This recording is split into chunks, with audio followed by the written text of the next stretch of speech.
Good morning, Dustups fans. I am really excited about this episode because this is going to be a single shot where I'm sharing with you the planting plan that I'm doing on the terraces, except we are here in my courtyard. What we'll be doing is following the Syntropic method, and this is what's going to take me to a desert forest. Now, the process up there was almost 100 yards long, and there's no way I'm going to be able to show that in a single episode. So to be able to do this live on camera, what we're going to do is we're going to adapt the system slightly for my courtyard where we're going to build circles. And these circles are really important because they're very small. It's a hyper-concentrated source of nutrients right next to camp where they can put shade on the buildings and make life out here just a little bit easier. And I have my friend here, João, from Brazil. He is with he's a specialist in Syntropic Agriculture, and he is the one that is going to walk me through this entire process where I'm going to show you what I've learned this week and how we can start establishing the courtyard. So what is I know you made a handy little Brazilian style tool to mark out the circle that we're going to draw. Yeah, we use these. Sticks! Sticks. Hello guys, so we start to mark the circle because it's easy when we use this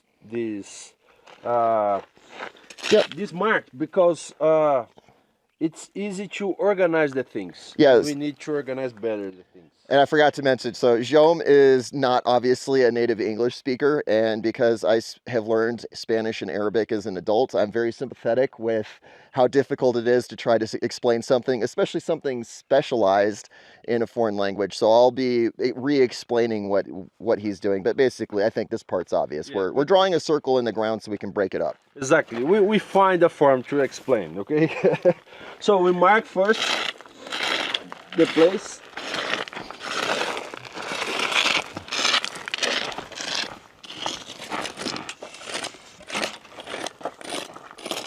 So I will plant here, inside this circle, because we have possibilities to concentrate material, and I think that it's the best form that we have when we don't have conditions to put lines. Because on lines it's easy to management, but here this size it's good to the management. We can make more bigger circles than this, but I think this it's good because I have conditions to enter and make in my hands cut the things, organize the things here. If I make big, sometimes I need enter in circle, and sometimes it's not good because it's difficult to manage. Many plants here. Okay. And so the first step. The first step, we put the materials because we need discompacted the soil, but we put the material first because we make two works in one work. And what João is saying is that we're going to be adding our organic material, which in this case is wood chips and rotted manure. That's what he's pouring out of the bucket now. It's 2/3 wood chips, 1/3 rotted manure, and then I also have a bucket full of the biochar that we've been brewing for quite a while. Now I can't use anything close to the whole bucket. We only want about 4 to 5% of the total material to be biochar, and while so it doesn't take very much is what I'm saying. And we're just gonna spread it here on the soil. And this is the stuff that I activated with the mix that I grabbed down by the river, and that we also fermented for 30 days. I was very excited when I opened the biochar up. We can go ahead and start mixing. Okay. Now? Yeah. Start mixing the soil. And when we opened up that biochar, it was very exciting because there was a layer of white fungus growing on the biochar directly. And the reason that happened is because that we fed the fungus. We gave it rice bran and molasses and wood that I'd collected down by the river. And so that made it much easier for the biochar to be alive, because otherwise the fungi would be dead. The other nice thing about building a circle is that you don't have to watch me dig for hours and hours. We'll have this done in a minute or so. Actually,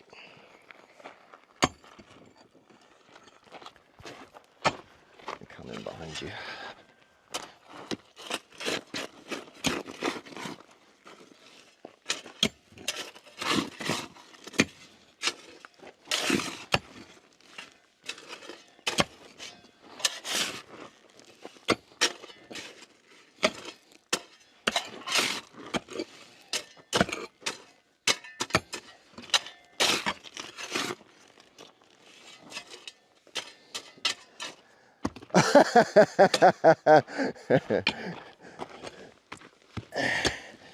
I think I joke on every episode that I have one thing in hyperabundance on this property. I have a lot of rocks. We'll put this in a check dam one day, but I'll set it over here for now.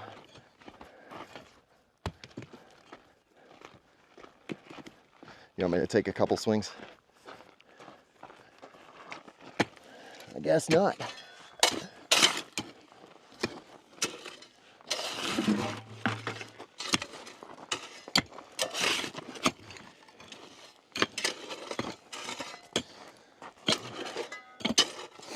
Is there a reason, João, that you're starting from the outside?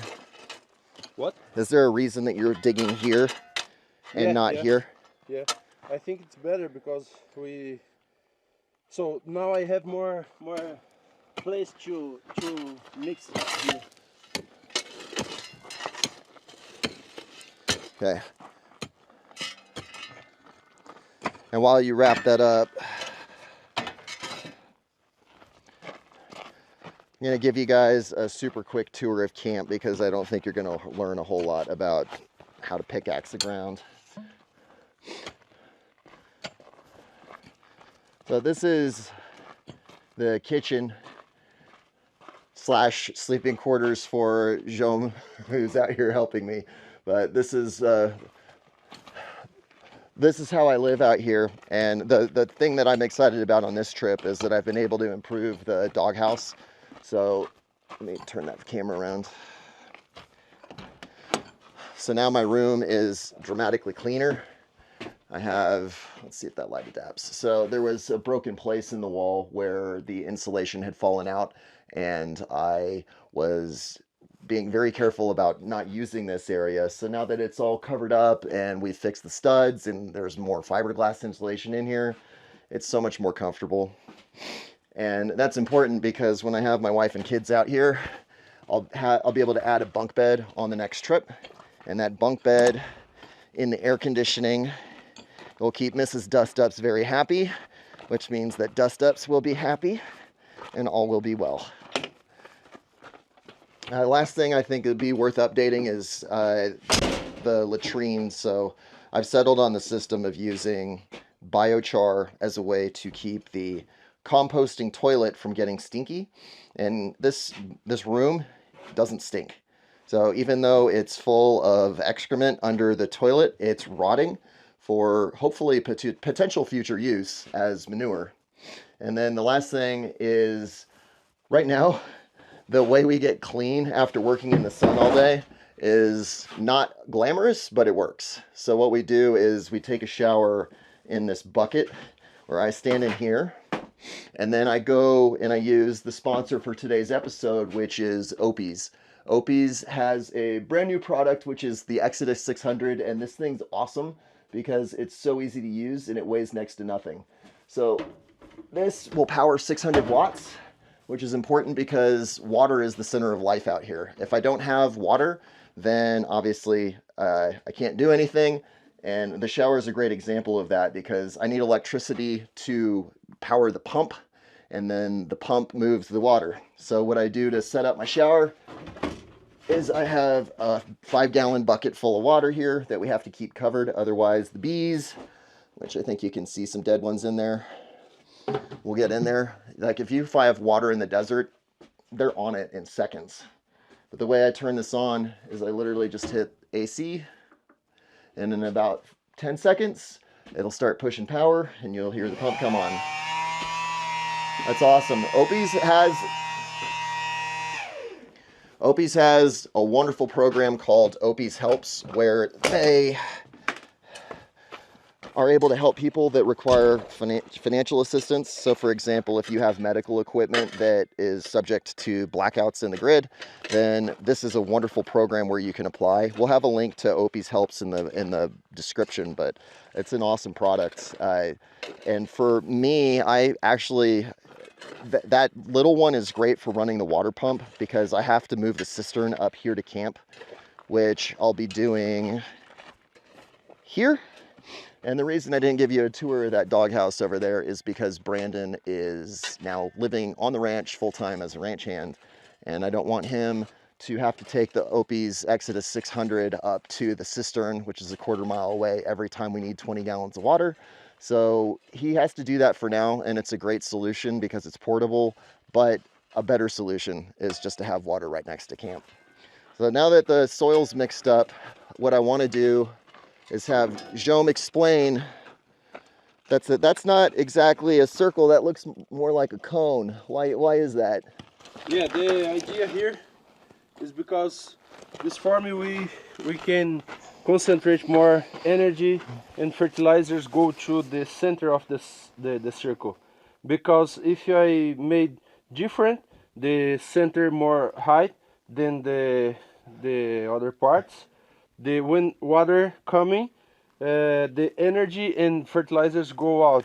Right. So here I have conditions to it's a nucleus. A nucleus. Yes. Step one is to plant the water. Yes. And by having it in this bowl shape, it's a bowl. So water comes in here and it soaks, and that helps keep our very precious nutrients here in the ground. Okay, now we start to plant the cactus.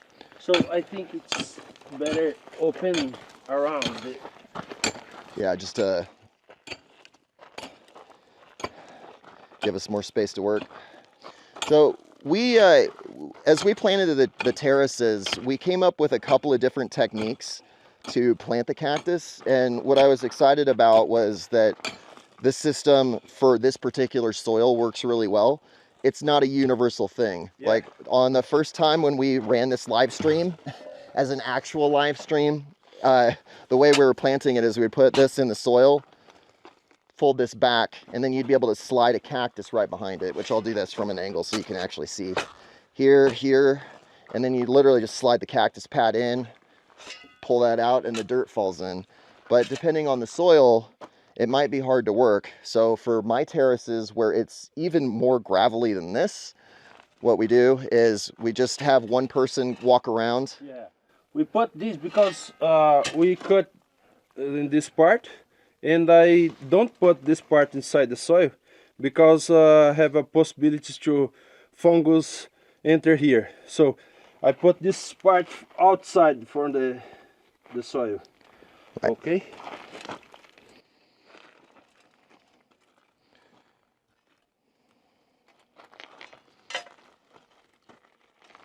So we have a root.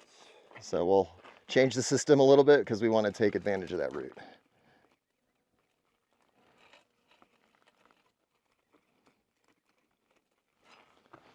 Okay. And one thing I want to mention too is it's 7 in the morning. We have beautiful light. Look at the angle of the light on these cactus pads. The nice thing about this angle on the terrace is that the sun is facing, it's getting the best light with the biggest surface area of the cactus pad in the morning. But then in the evening, when you have the west sun and temperatures are at their max, it's not shining directly on the cactus. So what we're expecting with this circle is that this part will probably have the best growth, and then this part will have a little more challenge because it's got to deal with the southern sun. But on the terraces where we picked that location on purpose, that's not the case.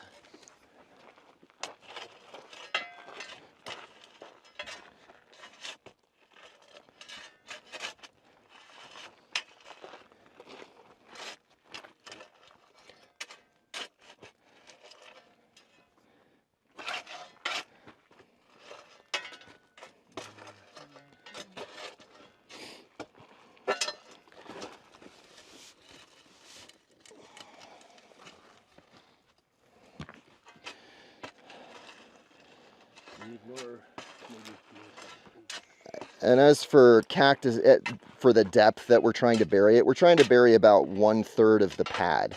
That's enough to stimulate the rooting response. But if you want to kill prickly pear, the best way to do it is to deprive it of sunlight.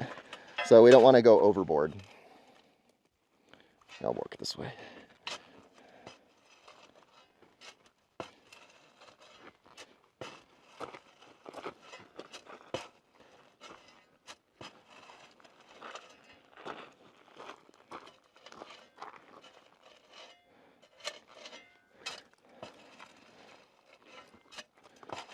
Okay.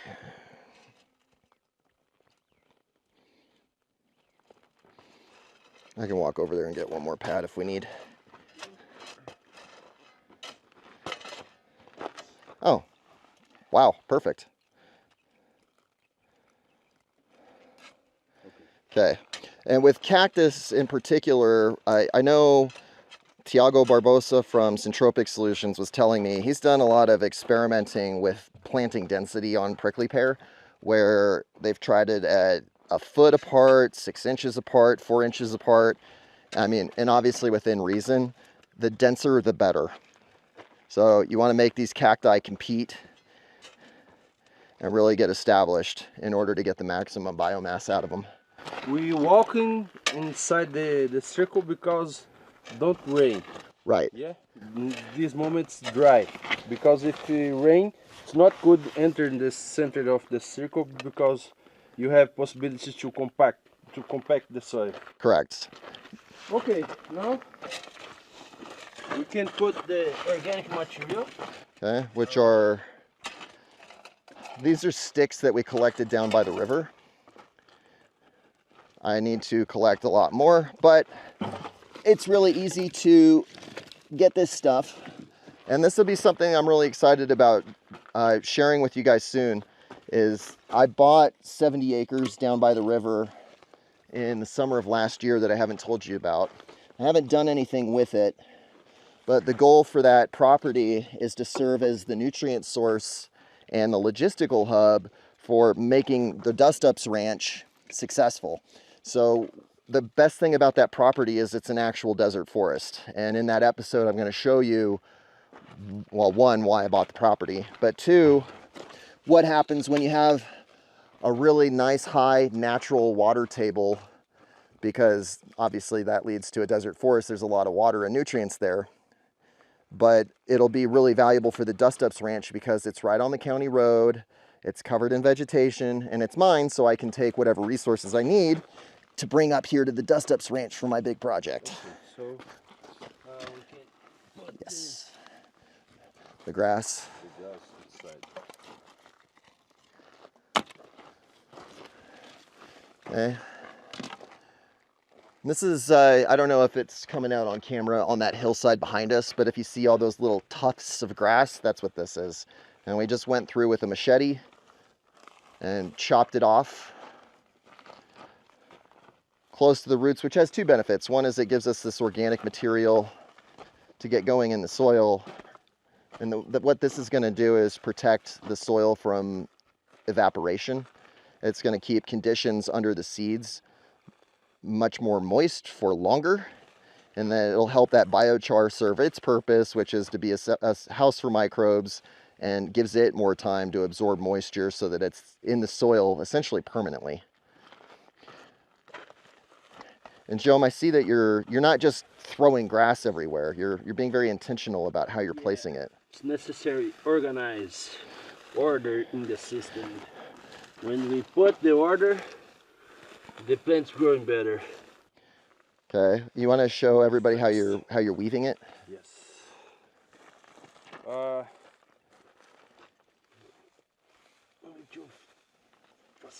Yeah.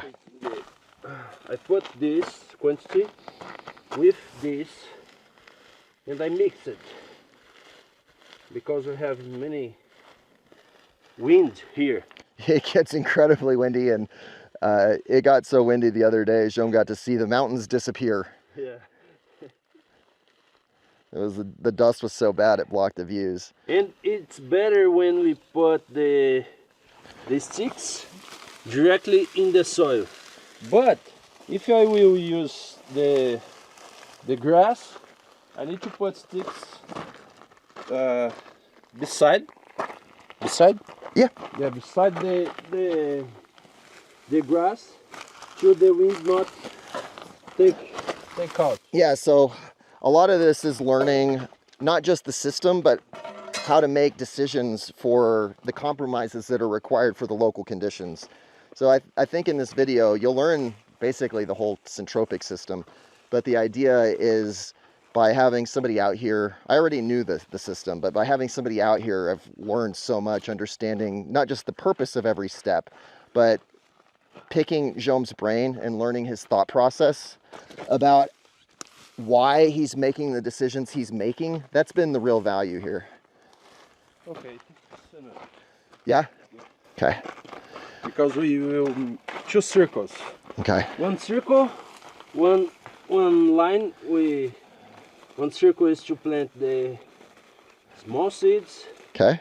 And the other circle is to plant the bigger seeds. bigger seeds. It looks like we're building a nest. Do you remember a nest that we talked about last night? Yeah. That's it. The same process. Here we have babies too. Yeah. Coming. We prepare 2 babies coming. Okay, now we put the sticks only to stop the grass. Yeah, and just to reiterate what João was saying. So normally you want the sticks actually in and that's the reason for a big reason for the outer ring is we want some wood to be in physical contact with the soil because it's going to give it the best opportunity to absorb moisture and for the soil microbes to decompose it and provide those nutrients to the seeds that we're about to plant. But on this inside, we're way more worried about the wind blowing all of this grass away because it weighs nothing. So kind of a balance. It's still there. It's still a source of food. It's just not going to decompose as quickly as it otherwise would.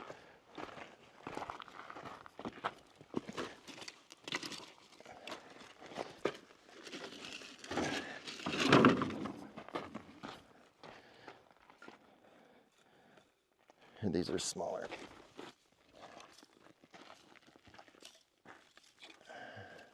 I don't know what to do with this one. I guess I'll just put it here. Oh, yeah. So a big part of the process too with the seeds is not just throwing them everywhere and saying good luck. What we did was we scarified them so that we give them that we want to encourage them to all germinate as quickly as possible, although that's not going to happen. What is going to happen is we're going to plant 2 types of seeds, all of them woody shrubs and trees.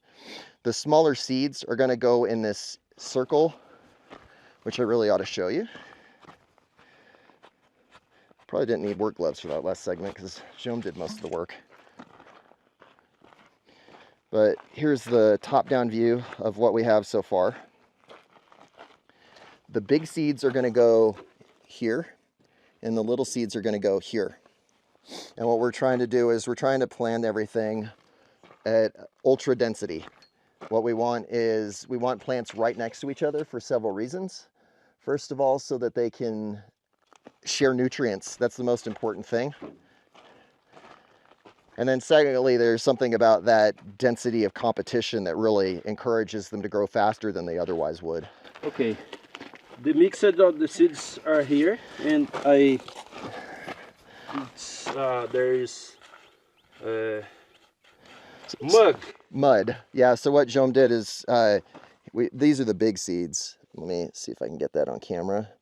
And well, that's just water, but that wasn't very smart.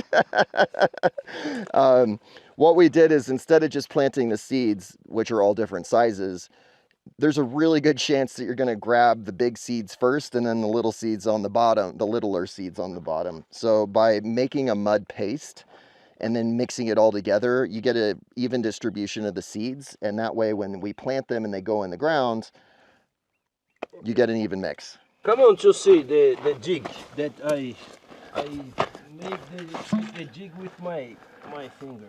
Okay, so he's dug a small trench just with his finger, which is easy to do now. That oops, sorry. And we we don't plant many acres. No, exactly. So just for doing a little circle, this is easy to just make happen. But this little trench makes it so easy to control the depth. The little seeds are going to go around 1/8 to 1/4 inch in the soil, and these bigger seeds will go around 1/2 inch.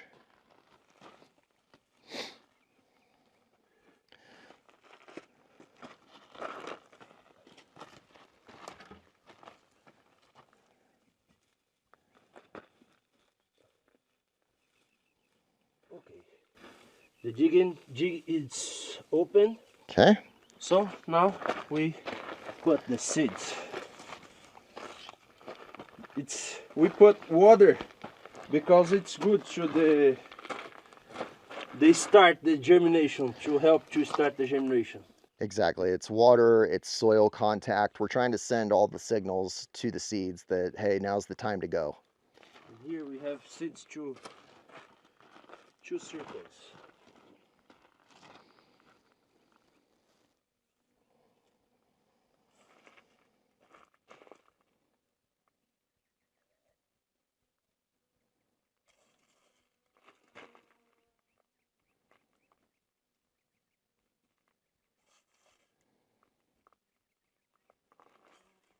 I hope the birds chirping in the background come out on camera because morning is the best time here.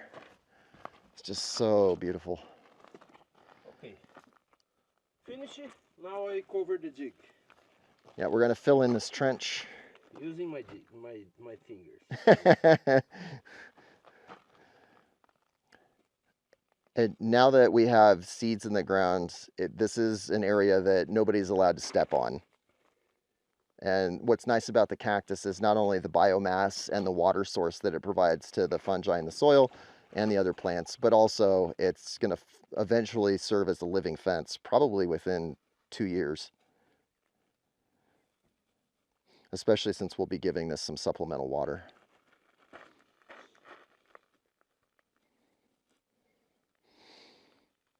Which, you know, João, I actually realized I've been wondering what to do with all our leftover shower water because it's more than we need for watering the agave pups. This is the perfect place to be dumping all the wastewater, like from the shower. Yeah. It's near. Okay. Okay. Now I open the center. Which,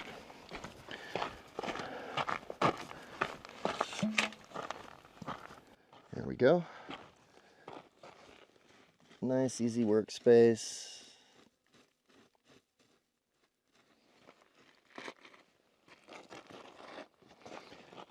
And then let me get a close-up again of that seed mix. So you can see we basically have mud seed balls. Now I put my seeds here.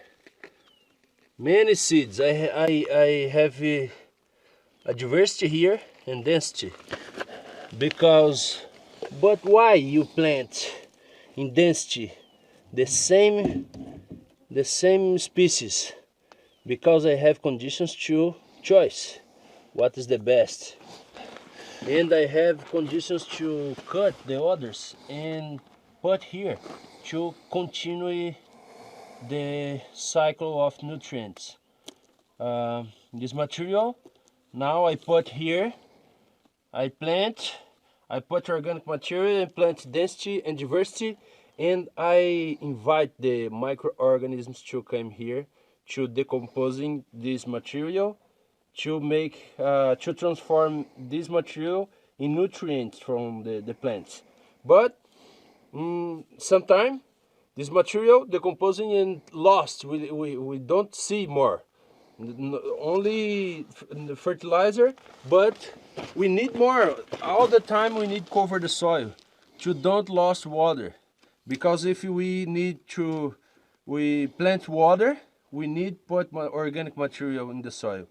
It's in this form we don't lose the water. I put water here and water wait to the roots of the plants using this water. Okay, now we finish to one more protection from this land, that you plant grass around here. And I plant the same grass. This Grandma grass. That's side oats grandma. Yeah, this grandma. Why? Because I know that this grandma, there's conditions to grow here. That grandma grass that he's planting is one of the fun epiphanies that really jumped out at me, because I've known about the grandma. Obviously it's hard to miss because you can see it covers all the hillsides, but what I didn't realize was the opportunity to propagate it. And so what I think I'm going to do is, actually I'm just going to show you now. First we need to cut. I know, I'm going to demonstrate the idea. But I think it's good to demonstrate for this form. We cut this. Here, let me bring the camera. Okay.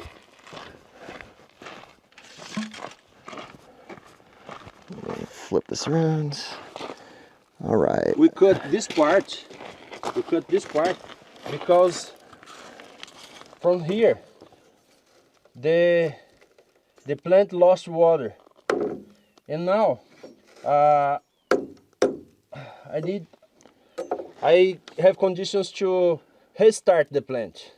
I plant in the soil, and the roots need to grow other new roots to the plant growing.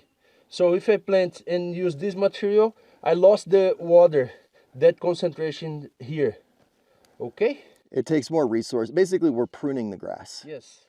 And this is my favorite epiphany that he's about to show me. So what he has in his hand, I thought that would be one grass. But you see how he's picking it apart? Yeah. I can divide the parts. And what I've learned from having João here on the ranch is that one tuft of side oats grandma is not one tuft. This is going to be the source for more than a dozen plugs. Yeah.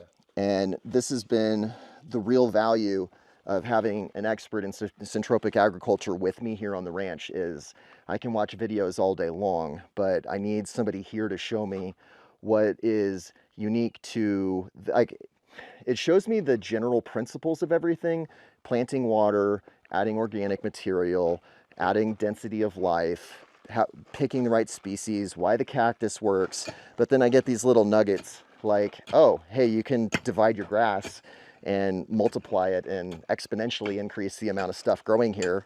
And there's no doubt in the world that side oats grandma is going to do really well because it's already here. If you're interested in talking directly to a syntropic expert, well, they're going to be on the Dustups Ranch again, except this time it's going to be Tiago Barbosa, who I'm flying in from Australia. And he is going to lead a seminar from May 24th to 26th. And if you are interested in attending that seminar, just email me directly.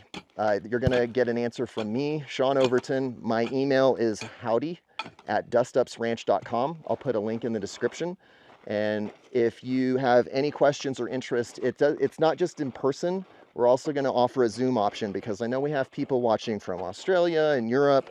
That's about a little less than half the audience. So I want to make sure that if you're interested in participating, that you can.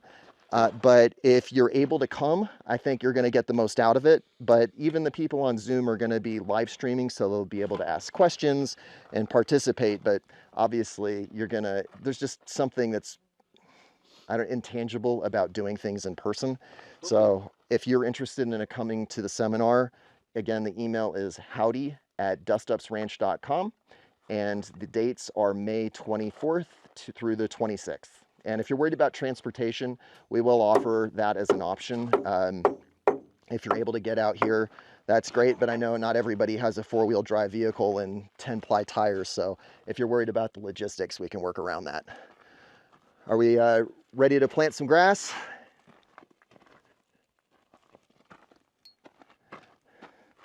I think the answer is yes. Yes.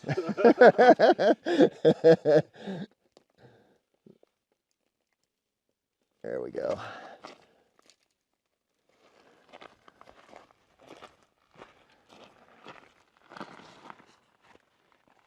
Can you? Yeah. You want me to break these up? Yes. Yeah. So it's only open and put the roots inside the earth, and I cover the jig. Yep.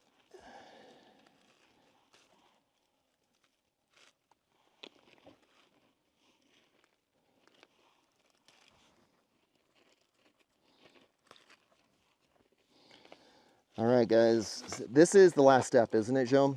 Yes. All right. But we have many possibilities to plant agroforestry. If you know more about our job, search International Agroforestry. We plant food forest around the world. Again, that title is International Agroforestry, and what's the website? InternationalAgroforestry.com. internationalagroforestry.com, and I'll put that link in the description. Okay. Let me give everybody a close-up of you planting the plugs before we go. But I think that'll be a great place to wrap up because I don't want to make everybody sit around for another 2 minutes while we just plant grass. So make a hole, stick the plug in. I don't think I actually filmed. I was watching you instead of watching the camera screen. Sorry. There you go. All right, that was it. That was super easy. All right, guys, again, if you're interested in attending the seminar, that's going to be that's going to be that's going to be exactly what I've learned on this ranch. I've had essentially a private lesson with João, but I think you can see the value of what I've learned, how I've been able to apply it and understand the principles of what I'm doing so that when he leaves and after Tiago leaves in May, I'll be able to make decisions on my own. I really appreciate you guys watching. Thank you so much for the support. Obviously, this format was very, very different from what we normally do. And I know many of you were in the live stream on Saturday just to watch it crash. So if you're interested in seeing this kind of format more often, let me know in the comments what you think. But thank you so much for watching, and I will see you in the next episode.